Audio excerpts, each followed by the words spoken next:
of democracy, which is at stake, I think is more important than any title. I draw strength and I find joy in working for the American people. But this sacred task of perfecting our union is not about me. It's about you, your families, your futures. It's about we, the people. We can never forget that. And I never have. I've made it clear that I believe America is at an inflection point. One of those rare moments in history when the decisions we make now will determine our fate of our nation and the world for decades to come.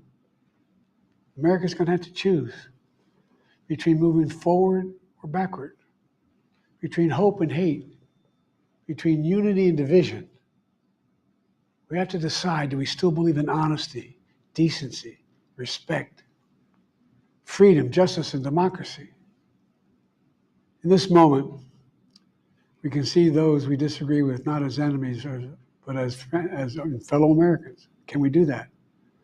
Does character in public life still matter?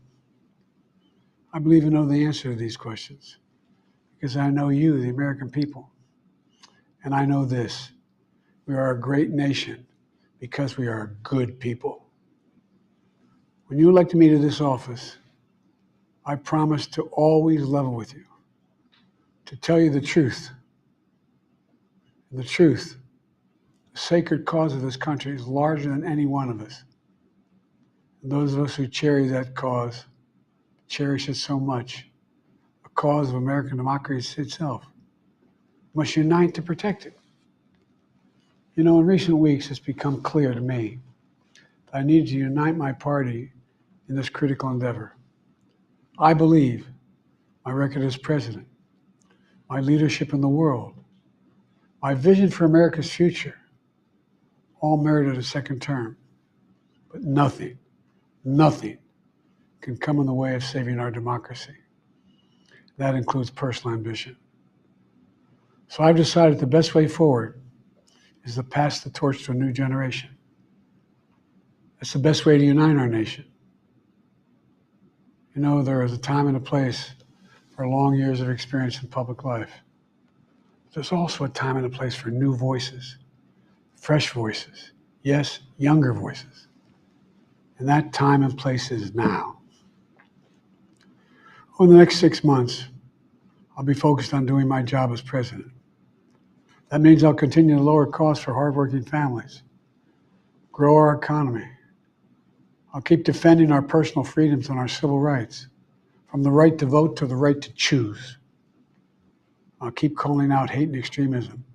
Make it clear there is no place in America for political violence or any violence ever, period. I'm going to keep speaking out to protect our kids from gun violence, our planet from climate crisis that is the existential threat. And I will keep fighting for my cancer moonshot so we can end cancer as we know it, because we can do it. I'm going to call for Supreme Court reform because this is critical to our democracy, Supreme Court reform. You know, I will keep working to ensure America remains strong, secure, and the leader of the free world. I'm the first president in this century to report to the American people that the United States is not at war anywhere in the world. We'll keep rallying a coalition of proud nations to stop Putin from taking over Ukraine and doing more damage. We'll keep NATO stronger, and I'll make it more powerful and more united than any time in all of our history. I'll keep doing the same for our allies in the Pacific. You know, when I came to office, the conventional wisdom was that China would inevitably surpass the United States. That's not the case anymore. And I'm going to keep working to end the war in Gaza, bring home all the hostages, and bring peace and security to the Middle East and end this war. We're also working around the clock to bring home Americans being unjustly detained all around the world. You know, we've come so far since my inauguration. On that day, I told you, as I stood in that winter, we stood in a winter of peril and a winter of possibilities, peril and possibilities. We were in the grip of the worst pandemic in the century, the worst economic crisis since the Great Depression, the worst attack on our democracy since the Civil War. We came together as Americans. We got through it.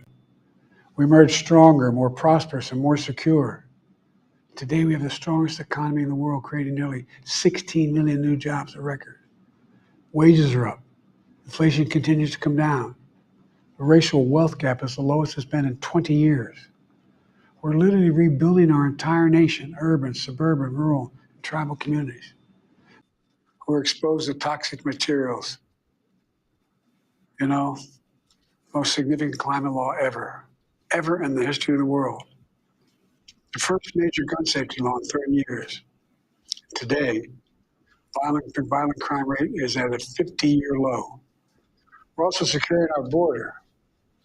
Border crossings are lower today than when the previous administration left office. I've kept my commitment to appoint the first woman to the Supreme Court of the United States of America. I also kept my commitment to have an administration that looks like America, and be a president for all Americans. That's what I've done. I ran for president 4 years ago because I still do, that the soul of America was at stake. The very nature of who we are was at stake. And it's still the case. America is an idea. An idea is stronger than any army, bigger than any ocean, more powerful than any dictator or tyrant. It's the most powerful idea in the history of the world. That idea is that we hold these truths to be self-evident. We're all created equal, endowed by our Creator with certain inalienable rights: life, liberty, pursuit of happiness. We've never fully lived up to this sacred idea, but we've never walked away from it either. And I do not believe the American people will walk away from it now. In just a few months, the American people will choose the course of America's future. I made my choice. I've made my views known. I would like to thank our great Vice President, Kamala Harris. She's experienced, she's tough, she's capable. She's been an incredible partner to me and a leader for our country. Now the choice is up to you, the American people. When you make that choice, remember the words of Benjamin Franklin hanging on my wall here in the Oval Office, alongside the busts of Dr. King and Rosa Parks and Cesar Chavez. When Ben Franklin was asked, as he emerged from the convention going on, whether the founders had given America a monarchy or republic, Franklin's response was, a republic, if you can keep it. A republic, if you can keep it. Whether we keep our republic is now in your hands. My fellow Americans, it's been the privilege of my life to serve this nation for over 50 years.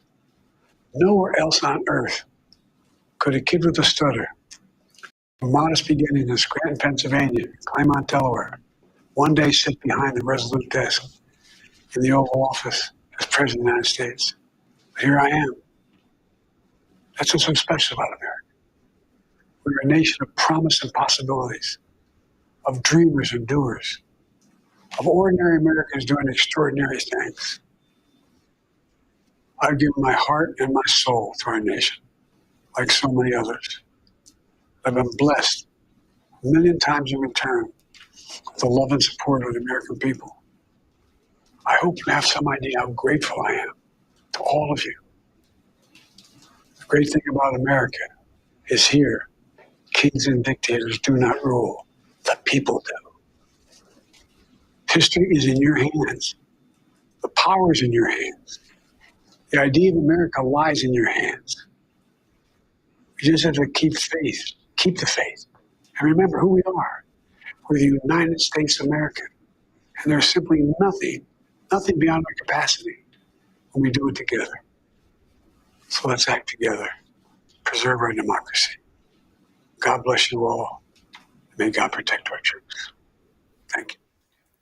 President Joe Biden, live from the Oval Office behind the Resolute desk. Lawrence O'Donnell, history is in your hands.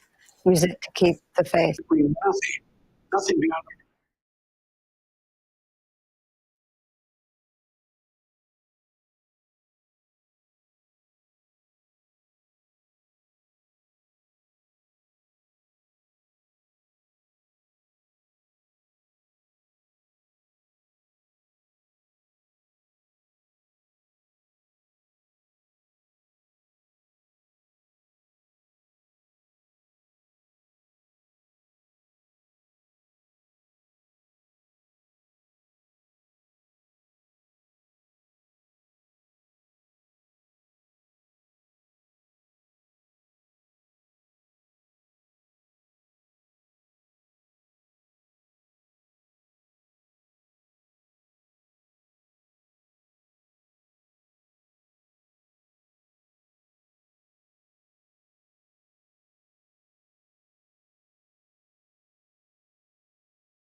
You know what? I just realized you can hear me. So here I am again. Now I think you can hear me. I'm so sorry about that. Second time I've made that error in the last week, but I'm sorry I did. I'm here now. I'm back on the chats as well, so I can see exactly what you guys are saying. And I apologize again for it's one man band. It never works perfectly. But I'm glad you're here. And so you can chat to me if you want to on the chats by either giving me a comment. Oh, oh, now I can hear myself twice. Hey, that's why we don't do live. This is why we don't do live. Uh, Give me a second here. I'll just, there you go. Hi.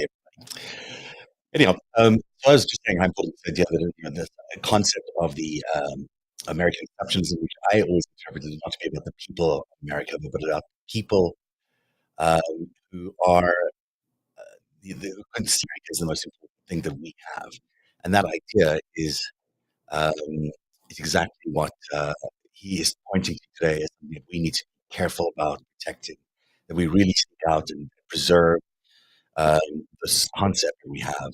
And in the face of what is, an assault by the enemies of democracy, there's no way you can look at the situation that we had in the last 6 years and not believe that it is from a group of people, an alliance, if you will. I've called them the enemies of democracy. And those people are determined to end democracy as we know it. Um, and and America as we know it. So because I can talk lyrically about this forever and ever and ever, and I just bored you to death with my thoughts so many times, I'm going to encourage you to call in to tonight's show. Now, there's two ways to call in. You can either take a scan of this little QR code that you're seeing on your screen right now. That will connect you directly to us via video using your phone. You'll go through something called the Stage 10 uh, producer app, I think. So give it a bash. I believe it works. All you have to do is like take a camera shot of that QR code and it will directly connect us here in the studio. I don't have a call screener, so I'm going to be taking calls that come live as they come live. You're also welcome to call me at 646 770 2959. That's 646 770 2959. Now, admittedly, this is a lot of technology, and we're trying to do a lot more than we would normally do. But I think this is one of those nights where we want to hear from you, America. We want to hear about your thoughts about Joe Biden's legacy, about his choice to endorse Kamala Harris as his heir apparent successor. Um, and we want to hear, especially from you, if you have any messages to him and to Dr. Joe Biden, because this is a poignant day today. There's no doubt that for those of us who put so much effort into the um, prosecution of Donald Trump and also the election of Joe Biden, it is a sad day. It's not one of those days that you can you can look at and say, well, everything's just amazing. It's a poignant day. There's a lot of fear, frankly, on some of our parts. That Kamala Harris is wonderful, brilliant, incredibly vivacious leader. But does she have kind of nuanced understanding of the battle against darkness, which is what he talks about a lot? Joe Biden talks about these things in terms of mythical uh, battle of the ages. We don't hear that from Kamala Harris. That does not mean she doesn't understand it. It just means maybe that she doesn't choose to use that in her language. But to me, that's an interesting differentiator, and we really need to understand from her at some point that she does get it. That she does get it. This is a battle that is far deeper than than one uh, we may think we're fighting against Donald Trump. It certainly is not just about Donald Trump. Um, it's very much about Donald Trump as it is about Joe Biden, but it's also about the legacy of America, about darkness versus light, about justice versus injustice, and about this totalitarian rule, these dictators, these autocrats, these kings who really want to take over the United States of America and actually reduce any form of representation to practically nothing. Taking away our rights, our existences, and in terms of what we can earn, in terms of what jobs we can have, you name it, they're looking for. They want to take that away from us. So I encourage all of you to spend some time today in the long here with me. You've got an open channel. You can talk to everybody on Twitter that's watching this. I would really like you guys to come on the show and tell me why you think this is important. Tell me why you're so emboldened by Kamala Harris, and tell me why Joe Biden really gets what America is all about. Because he seemed to indicate today that this is what his real message to us was about. It was about democracy, about the republic, if we can keep it. And so please call him now. I'm not going to stay on forever waiting for those calls, but I will keep talking for a fair amount of time. I'm warning you, and it can get dry and dull. So it might be better if you do call me. 646 770 2959 is the call-in number. You can also use the barcode I just showed you on TV there. Let me put it back up there. And then what I might do is rewrite this speech and take another listen to it, because I missed the first part of it. And I think that there's much more to it, frankly, than we maybe even understood when I first thought about what he was going to talk about today. I did not expect him to talk so much about democracy. I was expecting him to talk more about his decision to step down, his decision to talk about hand over to Kamala Harris. I did not honestly expect there to be so much deep symbolic conversation about this thing that is what we are all about ultimately, this thing called democracy. So you can either send me your text messages, you can send me um, your your typical phone messages, or by calling directly live into the show at the number 646 770 2959. You see that on the screen there. Or you can take a shot of that barcode, or that QR code at least, and it will also connect you directly with me in the studio, and I can take your calls right there and then. If you're having any difficulty with any of this, let me know. I'm going to just play our opening theme, get resettled here, and on the other side of this, we'll be back with your calls, your thoughts, your interests in regards to whether you think Joe Biden is going to be missed, how he's going to be missed, and your thoughts about the Kamala Harris presidency. But tonight is all about you.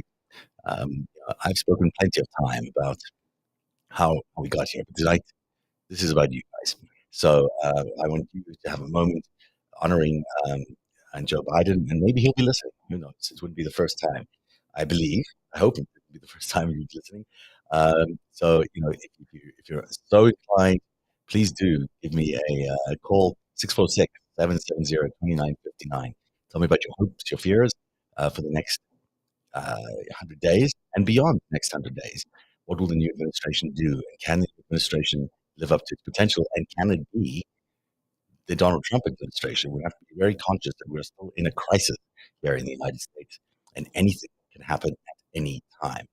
So we're looking for your calls, or we're looking for your DMs, or we're looking for your responses or replies in our various chat rooms on YouTube, on Twitter, wherever you're watching.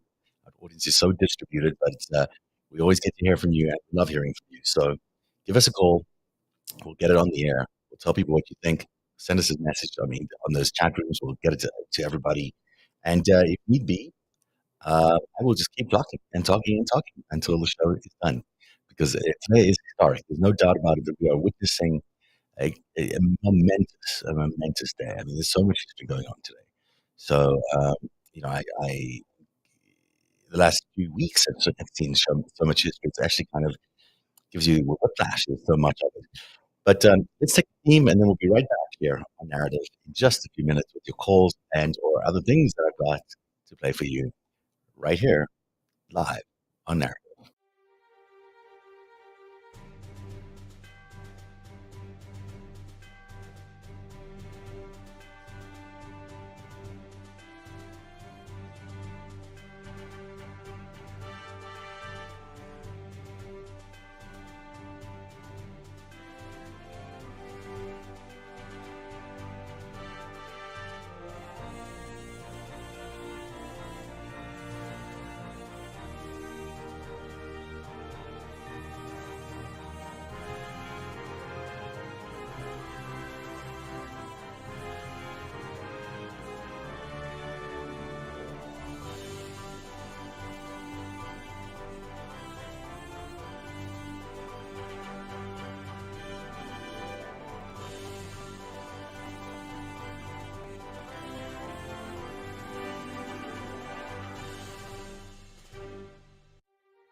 And we're back live on Narrative here on the X and YouTube right now. And we're looking forward to your calls wherever you might be wanting to contact us. You can reach us at the number you see on the screen, 646-770-2959. We'll take your live phone calls directly on the air and talk to you about what you think about Joe Biden, his legacy, and his decision to stand down.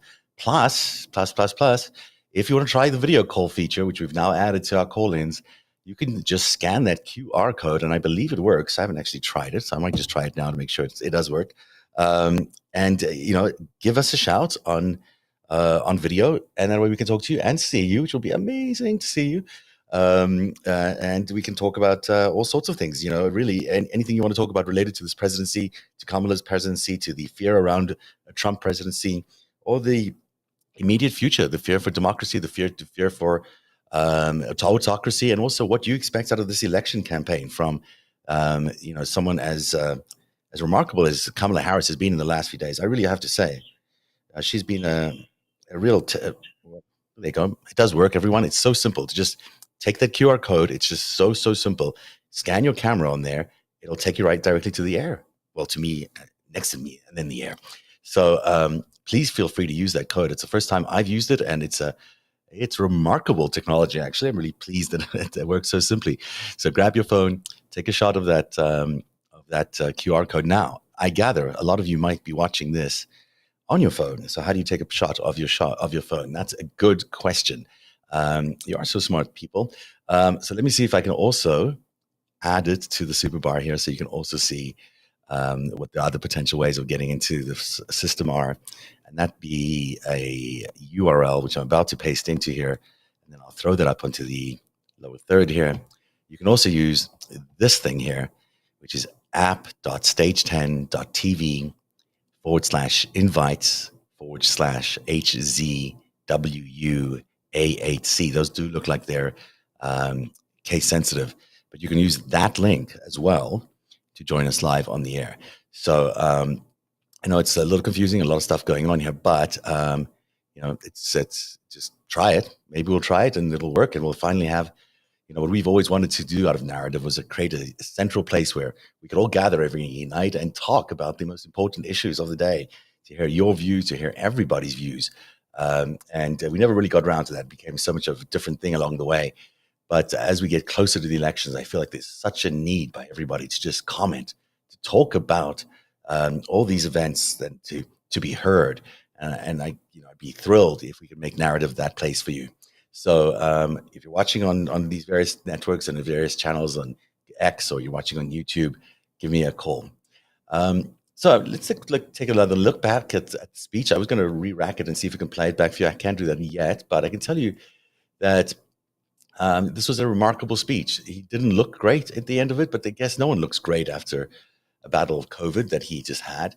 But he sure looked determined, and he sure looked like he had his faculties with him, and he knew exactly what the most important things were for the days ahead. And that was about saving democracy, saving the idea of America, which I thought was a beautiful sentiment, and just the right kind of sentiment and the right chord to be striking tonight of all nights. Now, it'll be interesting to see what this does to the race. We're seeing a little bit of strength, especially amongst younger voters, which is so key because they're such a massive piece of the electorate here. But they are lining up behind Kamala Harris in a way that is quite formidable. In a way that we sort of saw them lining up for Joe Biden in 2020. There is that much enthusiasm amongst the young voters. That can only be an emboldening sign for everybody in that campaign. Older people, well, they still were very strong for Biden, and they're sticking to Biden. And then there's the independents in the middle, where we have not yet seen a shift towards Kamala. Now, she has not lost any of the support that Joe Biden had. She's sort of seen as a proxy for Joe Biden. But there is I think, a real opportunity in the next 100 days where she does capture the hearts and minds, because she's so lovable and likable and such a hard worker, that she could capture the hearts and minds of all these people who don't even know who she is. I mean, they were maybe well aware she's the vice president, but they have not really had the kind of interactions will have with her in the next 100 days. And we here on Narrative tend to be as fully embracing the notion of the Kamala Harris ticket as we can. We will be here as often as possible, covering the press conferences, the campaign events, whatever it is, the news that we have every week will be dedicated to making sure that everyone at home knows exactly who Kamala is and what she stands for. Because I've been kind of surprised by her incredible poise and sort of her renewed stance and energy. I don't know if you'll agree with me, but she's changed a lot, hasn't she? Remember the early parts of this electorate, she seemed a little bit, how should I say this, a little bit out of it, frankly. She doesn't have that anymore. I'm not sure what it was that was making her feel so tired or a little bit out of contact. But right now, she is a remarkable force and a remarkable presence. So that is why we are so thrilled to have her on that ticket, and why we will continue to provide thought-provoking, independent coverage, but also still very much a pro-democratic stance here on Narrative. So we're now watching the reaction as it's coming through. Many people very complimentary on the speech, and rightly so. This was a very good, moving speech. We are seeing some people taking shots at Joe Biden for this, and some people even filing lawsuits against Kamala Harris for her daring to do such a thing as she's done today, by assuming the campaign funds of Joe Biden's campaign. But that's not a problem apparently, and no one should assume that we're not going to get people on the air, people on the election ballots for this year. So we're live. We're taking your calls and we're taking your messages. We just started about 30 minutes ago, but I'm not yet to hear from any of you. So I'd love to hear from you. And there's several ways to do it. You can call me at 646-770-2959, or you can use the number, the QR code you see on the screen right there. You can take a snapshot of that with your phone, and voila, you'll be connected with me directly in the studio. And finally, you see these super codes, with the super bar, which says https://appstage10.tv/invites/ small letters HZ, capital letter W, small letter U, capital A, 8C. That particular URL, you can post into any browser. It will take you to me, and we'll be live on the air with you in no time. So we'll be thrilled to have your comments about Joe Biden's address. And as soon as we can, I'll re-rack it here, and we can take another look at it. What else do we have for you that's kind of just emboldening us tonight is the is tonight was a really unique event. I mean, there's no doubt about it. We've not seen this happen very often in American history. There have been presidents who've resigned before, and they have been, remarkable presidents too, and some unremarkable presidents. But to now have this incredible moment where the man, he's still got 6 months in office, that's an incredible amount of time that he can still spend in office where he can impact things. It can also give us 6 months of him mentoring Kamala Harris. That is also remarkable. What a great feature. This will give her as a launch pad to give her the confidence in order to take over come January 2025. But will also give us all, the opportunity to assess her, to give us a good sense of the handover that they'll provide, and really finally reveal what we all know. We all know that Joe Biden is a remarkable, generous, caring guy who has given so much of himself to the service of the United States of America, and also especially in mentoring young people, in allowing young people the opportunities, in looking for the weakest in our societies to promote, whether it's people from the LGBTQ community or people in the African American community. He's always been there looking for the weakest link in the system and trying very hard to make their lives better and their opportunities better, because he believes in the ultimate fairness of the American system, which is of course what we all love about America. So give me a call. You know the number. I can keep talking, but I'd rather hear from you. Give me a shout. I'd love to hear from you, and you can talk to me about anything related to this topic about Joe Biden, your hopes and fears, what you feel about his legacy, and also, what do you think happens next? Like, do you think that there's a real rebellion on the right-hand side? Like, I mean, it feels to me like the Republicans have sort of been absorbing all of this, but not really sure what to say yet. And I'm very keen to see what they have to say, because or at least respond to the Kamala Harris thing. They will come up with a much more coherent response than they've already had. And when they do, I think it'll give us a really different understanding of how we can challenge, how they'll be challenging this, because it's not going to be just, it's not going to be straight sailing for Kamala without any competitive response. There will be a very competitive response from Donald Trump. You can expect it, and you can expect it sooner rather than later. And as it happens, we're going to all be wondering to ourselves, was it the right decision? Did everything did he do what needed to be done? And it seems to me that there's just no ways that we could have done anything else at this point. I'm looking today at his declining appearance in health. I mean, it just doesn't look like maybe it's just the effects of COVID and being under the gun, under the weather for so long, but maybe under the gun too. But it seems to me that we really, really have a resource here that is unlimited energy supply, and we need to be careful about overrunning that energy, and we need to be careful about giving him the kind of space and to be healthy, to live out the rest of his term and be a successful contributing president, because there is so much at stake if anything happens to him. Even earlier, we just need his knowledge. We need everything we can possibly have from him, as long as we can have from him, because he's an absolute treasure to the American people. I'm going to replay for you, if that's okay with you, the entire address again. I didn't get to hear the beginning part of it, and I think, frankly, a lot of you might be keen to hear it again. So if you don't mind, let's rather than listen to me drone on. It's now 8:36. Let's take another listen to what Joe said when he made this address today. It's truly a historic address. I mean, there's no doubt about the fact that we are watching history take place before our eyes every time we. Oops, I just lost it. Every time we look at these things, I mean, it's truly. We're very, very lucky, is what I can say, to be able to have this moment where we have a president who can say goodbye to us in this way, but also have 6 months to tell the story, to end his story, to write his own goodbye of his own story, which is so crucial. Many people can say what they want to say about people after they're gone, but he has an opportunity here. He has an opportunity here to really tell us, to write the ending of his own story. And no doubt it'll be a triumphant ending, because that's the kind of guy he is. But make no mistake about it. This guy is not going out lightly. He He has many, many, many things to say, and he'll be making an impact on all of us for the remaining 6 months of his presidency. We're going to know a lot about what Joe Biden thinks about everything.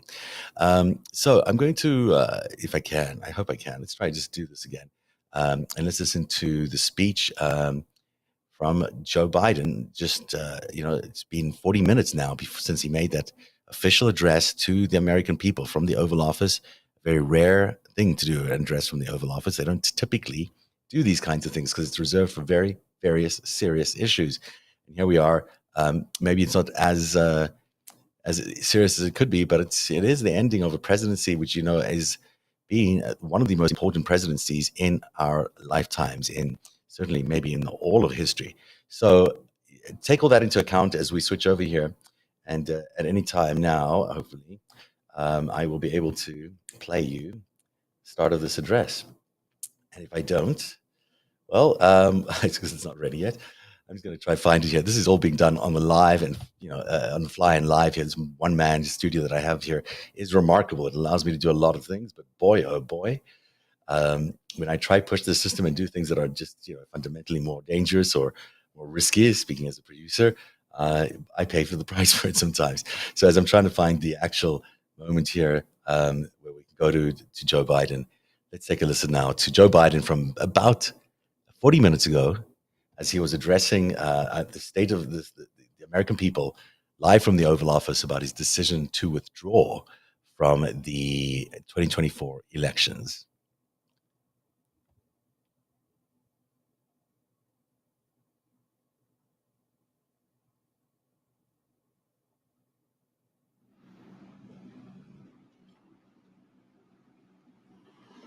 My fellow Americans, I'm speaking to you tonight from behind the resolute desk in the Oval Office. In this sacred space, I'm surrounded by portraits of extraordinary American presidents. Thomas Jefferson wrote the immortal words that guide this nation. George Washington, who showed us presidents are not kings. Abraham Lincoln, who implored us to reject malice. Franklin Roosevelt, who inspired us to reject fear. I revere this office, but I love my country more. It's been the honor of my life to serve as your president. But in the defense of democracy, which is at stake, I think it's more important than any title. I draw strength and I find joy in working for the American people. But this sacred task of perfecting our union is not about me. It's about you, your families, your futures.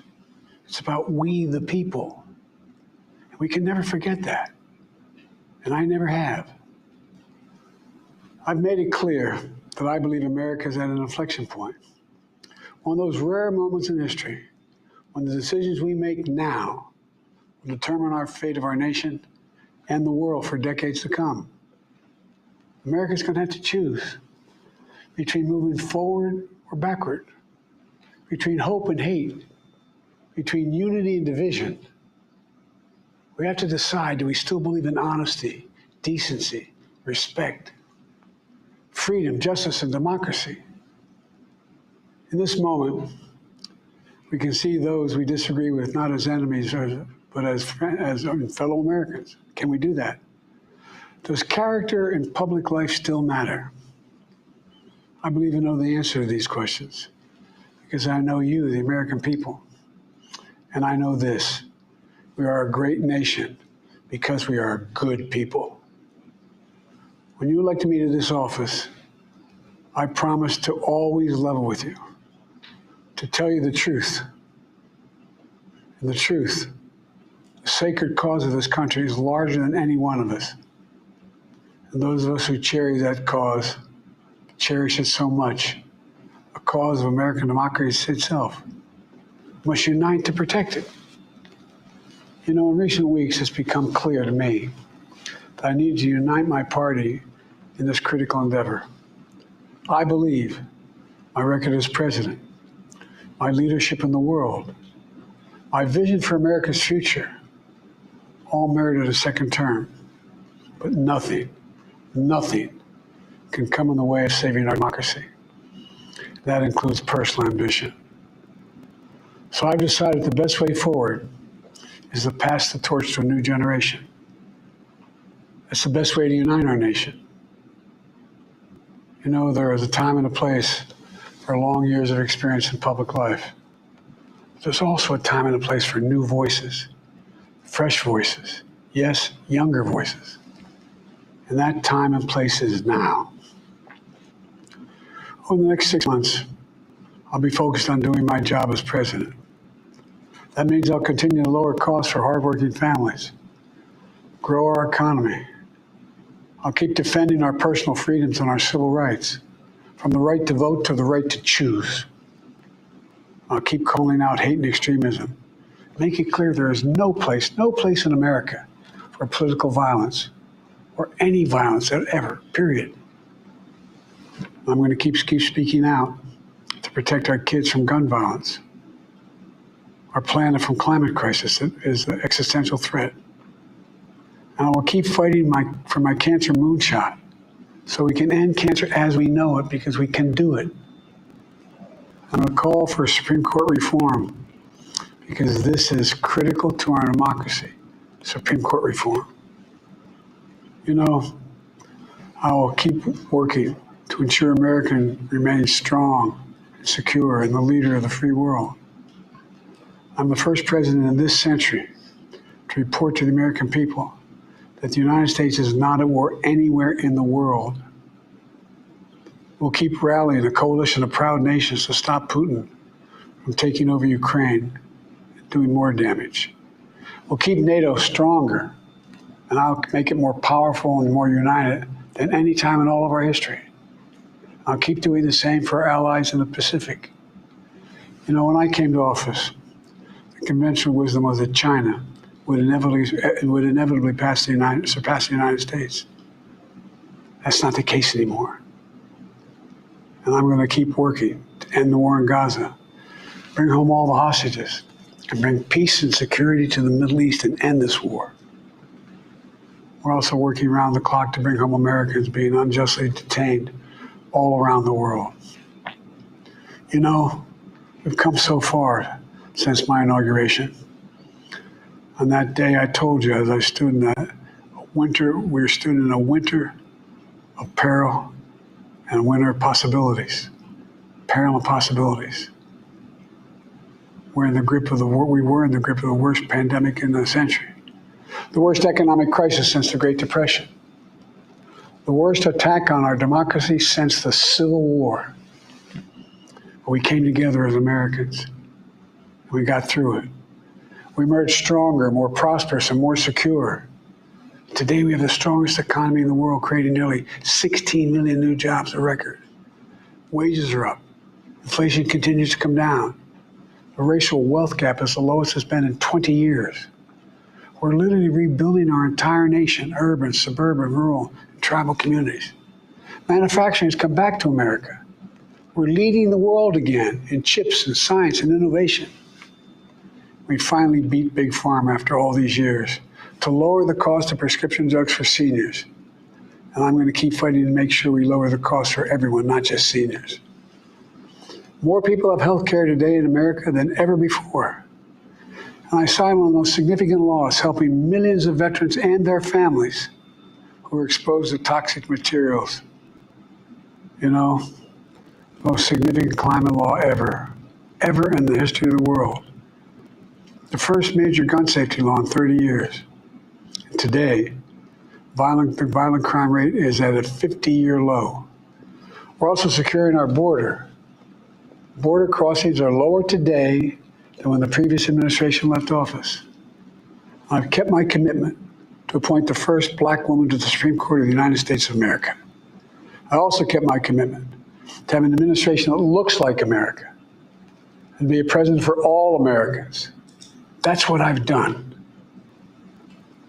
I ran for president 4 years ago because I believed and still do that the soul of America was at stake.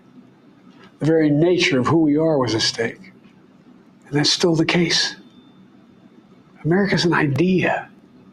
An idea stronger than any army, bigger than any ocean, more powerful than any dictator or tyrant. It's the most powerful idea in the history of the world. That idea is that we hold these truths to be self-evident. We're all created equal, endowed by our Creator with certain inalienable rights: life, liberty, pursuit of happiness. We've never fully lived up to it, to this sacred idea, but we've never walked away from it either. And I do not believe the American people will walk away from it now. In just a few months, the American people will choose the course of America's future.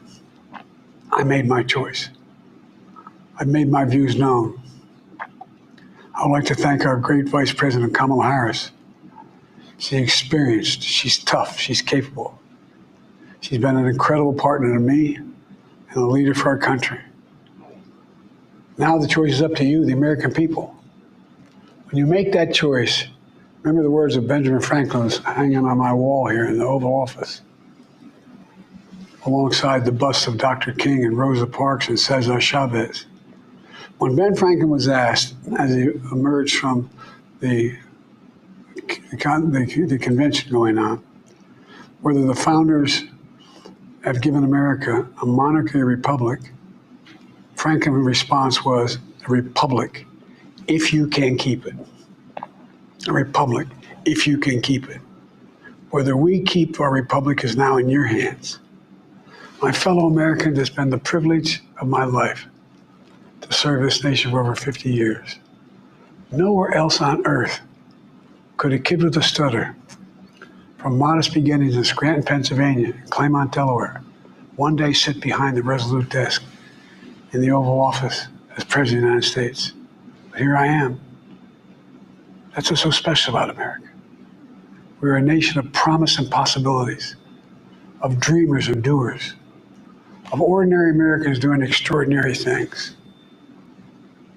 I've given my heart and my soul to our nation, like so many others. I've been blessed a million times in return with the love and support of the American people. I hope you have some idea how grateful I am to all of you. The great thing about America is here, kings and dictators do not rule, the people do. History is in your hands. The power is in your hands. The idea of America lies in your hands. We just have to keep faith, keep the faith, and remember who we are.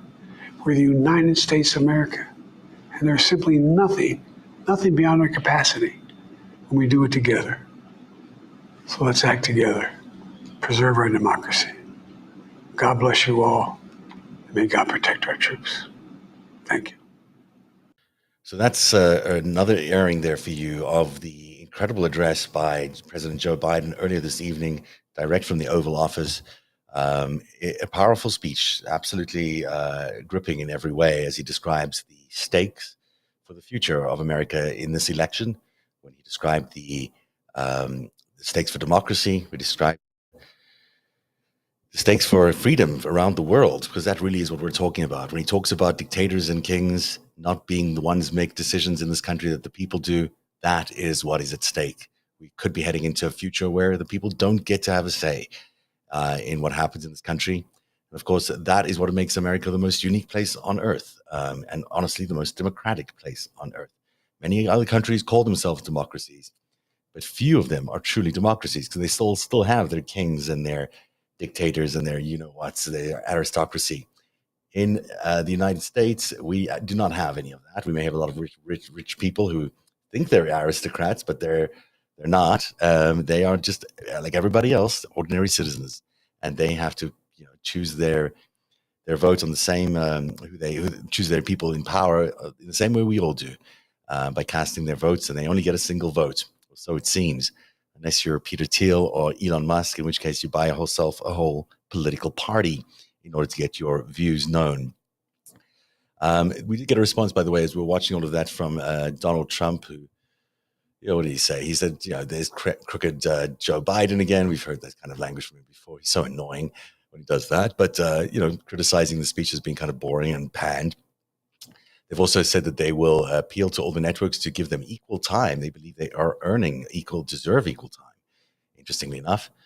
Senate Majority Leader Charles Schumer said President Biden's decision to drop out of the 2024 race, a great act of patriotism for his country you love, for the country you love so much. America is stronger and more prosperous because of your leadership, Schumer wrote in a post on X after Biden's Oval Office address. And we have so much more to do to keep America moving forward with hope and opportunity for all. And this is a real theme. The hope and opportunity for all keeps getting this sort of fairer America where everybody, especially people in the middle class, where they are the ones who are able to achieve the greatness that everybody can achieve. Well, that is the defining goal of Kamala Harris's new presidential campaign, but it's also, of course, the defining goal of Joe Biden's presidential campaign. We have a few minutes left here, and I will take your calls if you want to call in. If you don't want to call in, maybe this is not an interesting topic for you, which I doubt, or you're being a bit shy, or you'd like to see me just have to talk for hours on my own. But either way, if you'd like to give us a call, we'll still take your call for a few minutes here. 646-770-2959. That's 646-770-2959. There you see it on the screen now. There's also this QR code, and you know how QR codes work. You just take a shot of the QR code that you see on the screen there. I did it a while ago. Definitely works. It'll take you directly to be on the air with me. And while we still have a few minutes here, you can tell me what you think about Joe Biden. You can tell me what you think about Kamala's campaign, and maybe even who she should select as her VP. I know I have my choices, my favorites. I'll tell you about them in the next show that we do. If you are currently watching this on your phone, you can't scan the QR code. Well, here's the actual link. You can put this into any browser. It's app.stage10, STAGEN.tv/invites/HZ, capital W, U, capital A, 8C. All right. So give me a call in the last few minutes here as we do this. I would like to hear from you about Biden, about Kamala, and about who the vice president nominee might be, and anything else, frankly, you'd like to talk about. I'd be glad to hear from you. If not, if there's no callers, I'm going to just say a couple more things to you that are important here. So we got this lovely note that was sent out by Dr. Jill Biden, the First Lady. She said, to those of you, let me just get this up here, to those who never wavered, to those who refused to doubt, to those who always believed, my heart is full of gratitude. Thank you for the trust you put in Joe. Now it's time to put that trust in Kamala. Love, Jill. What a great handwritten note. You know, something so beautiful about handwritten notes. So thank you, Joe Biden, for your service to the country. She certainly has been an inspiring First Lady and has done a remarkable job for everybody. I'm going to, if no one shows up on the phones, and it doesn't look like anyone's going to, I'm going to say thank you for being here on Narrative tonight. I'll continue to try to do these live shows because I really think it's important to get your voices on the air. It's not just about what I think. It's not just about my reports. And I appreciate all the appreciation I get for those reports, but I really need to hear from you guys a lot of the time just to get a sense of where everyone's at. And in the next 100 days, as things develop, as more surprises come up, it's going to be even more important for us to be connected to each other on a regular basis. Let me also say that if you are not yet a member of our coverage, you can join us on various platforms now. On Substack, it's Substack. That's narrative.substack.com, narrativ.substack.com. You can go to the narrative.org website where you can just sign up to our newsletter. That's narrativ.org. Or you can go to patreon.com/narrative. It's our largest community over there. And each community differs a little bit, but you do generally get a good sense of all our premium coverage plus alerts and when we do our live shows and other events. Plus, as we head into the next 100 days, there'll be a lot of news information in those newsletters. If there's any disruption to our broadcasts or any disruption to the information flow from other entities in the elections, we'll be providing that to you on the Narrative newsletter. All right. Well, so on those profound words from Jill Biden and my own thanks for you for being here tonight, I'm going to leave you with our usual goodbye, the incredible Odyssey that seems to have outlived itself. I can't believe it's still playing and still exists as a viable piece of content, but it has 5 years later now, I think it is.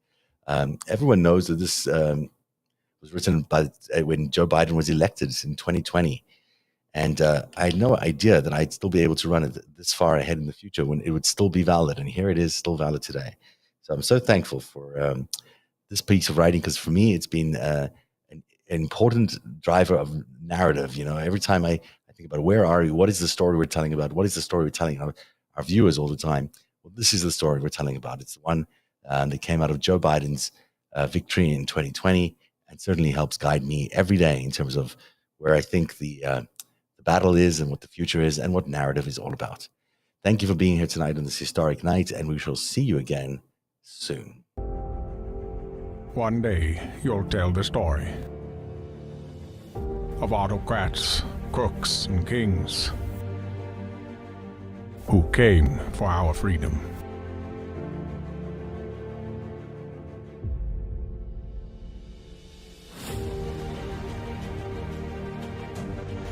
A story of citizens who stood up to tyranny and won.